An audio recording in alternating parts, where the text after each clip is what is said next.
All right, welcome on back, everyone, to another episode of First CSP, the channel dedicated to bringing you the first council sorter patch issued from each council in Scouting America, both past and present.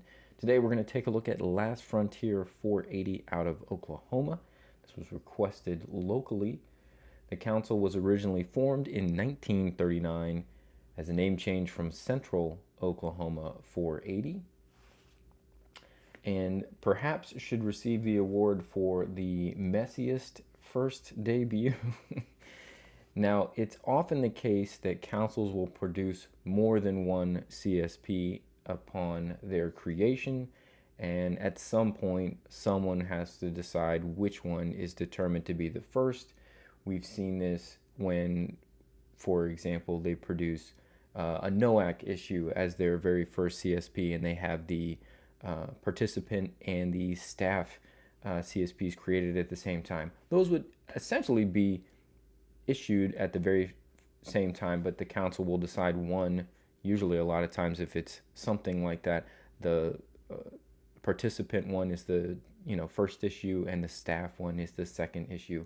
Well, if we go back in the notes for Last Frontier, there is an author's note in the older collector's guide. It's actually not present. They've deleted this author's note in the more recent guides. But it does state cloth-backed issues T1 through T5A were issued simultaneously. So there were 5 different CSPs released from Last Frontier in the Scout store all at once. And at some point, they had to determine what they were going to be labeled as far as their issues. So there are issues T1 through T5. Both T4 and T5 have variants. T4 is A through C. T5 is A through D.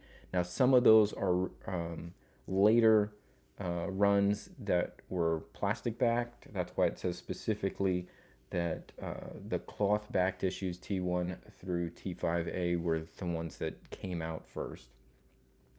For the first issue, let's head over to the patch table. The first issue is actually the easiest to discern from all the rest. Some of the background colors of twill start to get very close to each other, in my opinion, from what we can discern.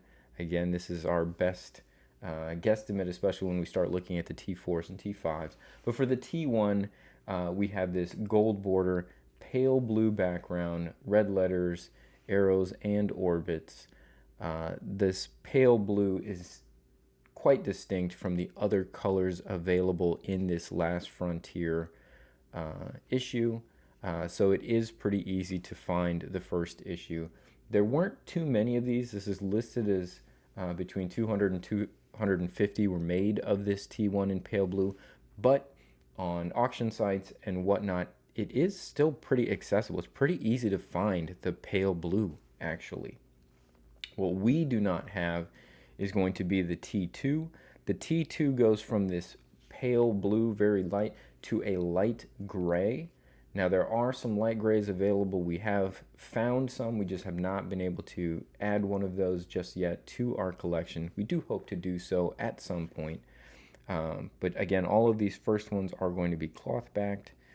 There is only the T1 as well as the T2 and T3. There were no variants of those, so those are all going to be distinct. So that's the first issue, T1. We do not happen to have a T2. The T3 might be my personal favorite because it is the lavender background.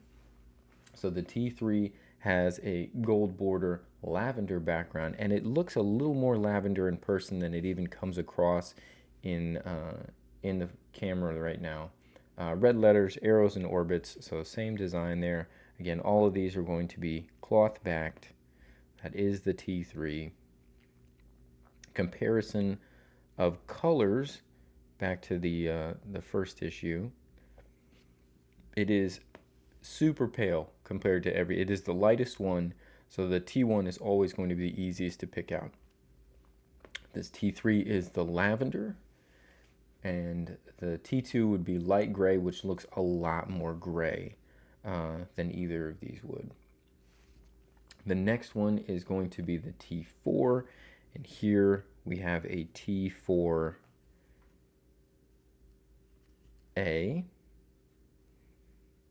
So the T4 is listed as having an aqua blue background. It does look considerably more blue. Now sometimes the labels fall off. My little label fell off the back there. There's the T4A. I'm just going to leave the T1 up at the top so you can see the comparison of the colors. The T4s are listed as aqua blue and the T5s are listed as blue. Discerning the difference between those is a little bit challenging.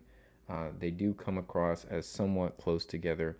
And then if there's been any color changes over time because of sun exposure or whatnot, that can make things more difficult. We do actually have some more T4s. So the cloth ones came out, the A values came out first. This is a T4B and does then have a plastic back. The difference in the A and the B is going to be denoted not only with the plastic backing, but also the length of the name. So this would be 104 millimeters on the plastic back for the name, whereas the early ones were all 106. So we have done our best to measure these to show the difference. Additionally, we have a T4C. This is also going to have a plastic back, but the name is back to being 106 millimeters. Kind of has the most modern plastic back. So those are the 4s. Then we believe these to be, and the blue just comes across as a little bit more dull and a little bit darker. So this one actually is damaged with some kind of like JB Weld or glue or something on it, unfortunately, but it is the best one we have. We believe this to be a T5A. This is also a cloth back.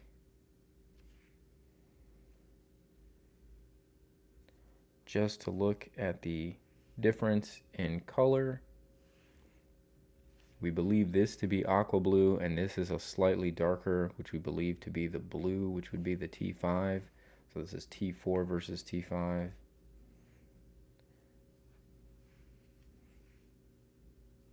We also have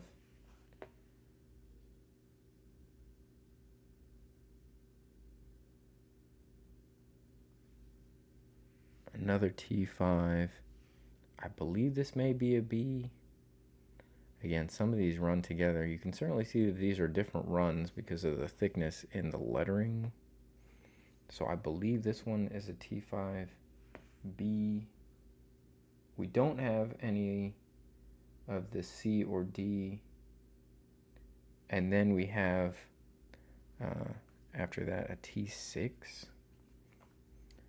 This is a T6, which is a very dark gray. Originally, we thought this was a T2, but since we have compared with online photos of T2s, T2s are much lighter gray than this T6. So this is a T6. Again, this came after the initial T1 through 5 cloth back releases, so this was a later run and is a much darker gray. The plastic back also gives credence to the fact that it could not be a T2 as those were cloth backed, and this gray is much darker. And then after that, we start getting into some of there is also a T7, which is a blue twill background and is an error. We do not have the T7.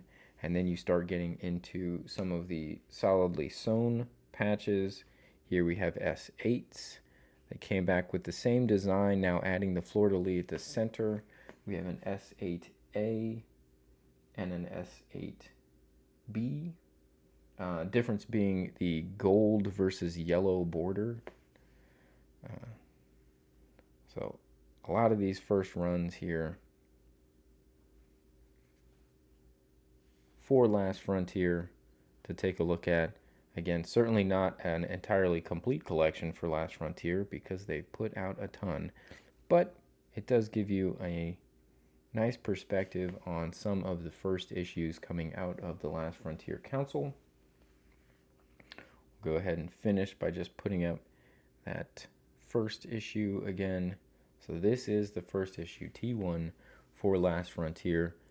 It is going to be twill with a cloth back, and is the easiest one to denote because it is such a light pale color compared with everything else, and they are still out there and accessible. You can find these pretty easily, fortunately. They used to be a lot higher values, but as values have come down, as interest has waned with CSPs, it's there for the taking if you want to go grab a first issue for Last Frontier. All right. If you got any questions, comments, or concerns, please drop them below. Love to hear from all the viewers. We'll be back again tomorrow with another brand new episode. But until then, hope you guys have a great rest of your day, and thank you for stopping in.